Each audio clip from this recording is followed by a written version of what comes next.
I recently rewatched the first Matrix for the first time in a couple years, several years. I remembered a lot of things about the movie. Some new things I didn't, I forgot about. But I remember liking it when I first watched it when I was a little kid. I think I was maybe 10, maybe a little younger when I first watched it with my dad, and I remember liking it, thinking it was cool. Of course, the fighting and everything, all the gun stuff was cool. I remember watching the whole series. I wanted to go back and watch it again because there's so many things about the movie that I remember liking, and watching it again now, almost being 30, that was a really good movie, a really, really, really well made movie. And I thought, surely, I remember playing the games when I was growing up too. You had the Path of Neo game and the Enter the Matrix game. I remember not liking that one that much, but I remember liking Path of Neo a whole lot. And when you would talk about the Matrix games, everybody would always say the Path of Neo game, that was a better one. And so, I got to go back and play them again, right? Well, I mean, after replaying them, why do they all suck? I do not remember them being that good. This data really makes you view things through rose-tinted glasses. For real. Those games did not hold up well, and maybe it was because I was a kid, I didn't understand them, or maybe I just didn't see that they're flaws. So I thought, what's a better way to revisit the Matrix games than going through each one of them and just giving a review, my experiences with them. The first one that came out was the Enter the Matrix. It was developed by Shiny Entertainment for Warner Brothers Entertainment. Released for the PC, PS2, Xbox, and GameCube on May 15th, 2003. This game, you played as Ghost, or Niobe, and took place during the second movie. This game was actually, I did not know this game was actually filmed with the characters themselves, like creating entire new sequences, filmed and created as supplemental footage of things that actually happened during the actual movie. At the time, in 2003, it was the #1 selling movie tie-in video game in history, but it was destroyed. It was raked over the coals with ratings.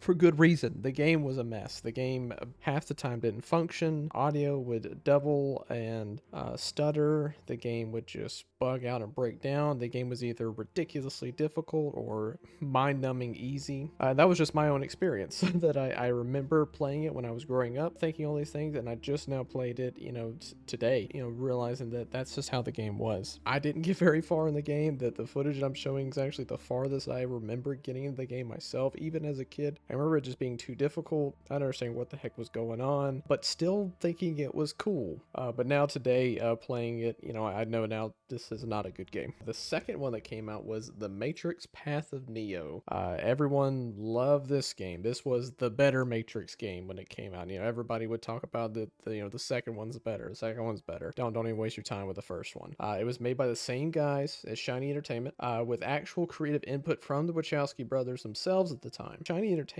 actually was defunct shortly after the game's release, a couple years after, and they went on to form Double Helix Games, which were the creators of Killer Instinct and Silent Hill Homecoming. But this game came out November 8th, 2005 for the PC, PS2, and Xbox. This story followed the plot of the original trilogy. This one was much more well liked, I would say, by fans, but it still was not received well by people that didn't know what the Matrix was. The game was a lot better. It took, you could tell it was made by the same people. It took the same gameplay functionalities and whatnot, but it was still missing something. It felt, I understand that the Matrix is soulless, but it felt soulless as a video game. Maybe they captured it right, I don't know. But whereas the game would follow the original trilogy, movies focusing on Neo, which was the most negative aspect of that the first game got, Enter the Matrix, they would take sequences where you'd play all the heavy hitting sequences, the subway fight scene, the running through the office, hiding from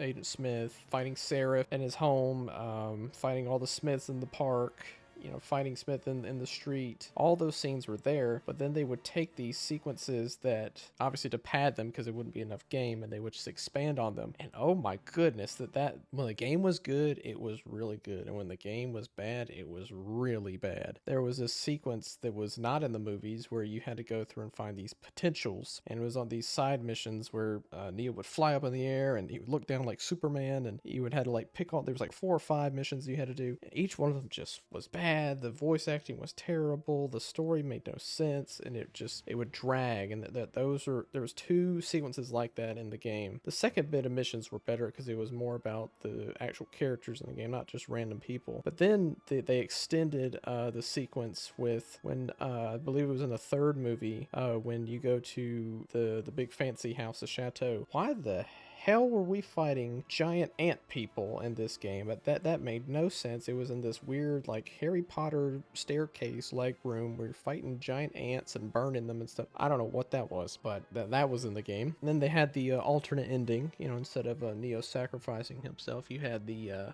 giant Godzilla Agent Smith guy. So that was cool, I guess. I don't know. It was all right. Moving on, the Matrix Online. I did not play this growing up. I didn't have non-dial-up internet until maybe 2011, 2012, so I missed this one entirely, but it was developed by Monolith Productions, the guys behind the Fear series, Gotham City of Imposters, if anybody remembers that one, and the Middle-earth games. It was a MMORPG set after the film's original movies. It began beta testing in 2004, and it ran online with updates until July of 2009. You played as a role of a red pill, and you roamed Mega City, taking on quests and forming alliances and protecting gun battles, and you name it. Think like DC Universe Online before DC Universe Online existed. It was okay from what I can see from the gameplay. Not my kind of game. I'm not a big fan of MMORPGs, but people like this game, and people played it. The next series of games was the whatisthematrix.com website, which is a bunch of flash games. There was a side scroller, there was like a tower defense kind of game, there was some other random ones, just had bits of lore and random things for people to play. It actually got reawoken in I believe 2021 to promote the new movie that came out at the time. And then the most recent Matrix game was the Matrix Awakens experience. It was made by the Unreal Engine team, and it was published as a limited time download in December of 2021. If you didn't download it in the short time it was available, you can't download it anymore. If you still got it, you can still play it. Keanu Reeves and Carrie-Anne Moss reprised their roles and played themselves. It was just a flashy tech demo of what was possible in the PS5 with Unreal Engine 5. It was kind of cool, very on the rails kind of experience, and you could get through in about 10 minutes. But yeah, that's the most recent Matrix game we've had. Quite a jump from 2009 to 2021 not having any Matrix games, and we're still without a Matrix game. So why aren't there more Matrix games? Like, what is the reason? I went looking around on the internet. I couldn't really find any clear-cut reason. Most people seem to think it's just due to licensing issues, which is probably true. Warner Brothers is, as we have all seen recently, they've been pretty uptight with their licensing of their games. You could just look at the Suicide Squad game and how well that turned out, and how they refused to make another Batman game in the way that we all like. You got the canceled Wonder Woman game, Where's the Superman game, and that's just DC stuff. I mean, yeah, so it's probably just that, and they're probably worried there won't be enough people interested in it. Since it is a bit of an older property, and the Matrix that came out in Matrix 4, that did not do very well either. So maybe that's it. It would be cool to see like maybe a Matrix Path of Neo like remake, but that wouldn't be worth the time or money spent into it. But that's the review of all the Matrix games through the years that we've been graced with. They were good when I played them, the first, the Enter the Matrix and Path of Neo, but playing them now, man, they were not good. I guess maybe just maturing as a gamer, I guess.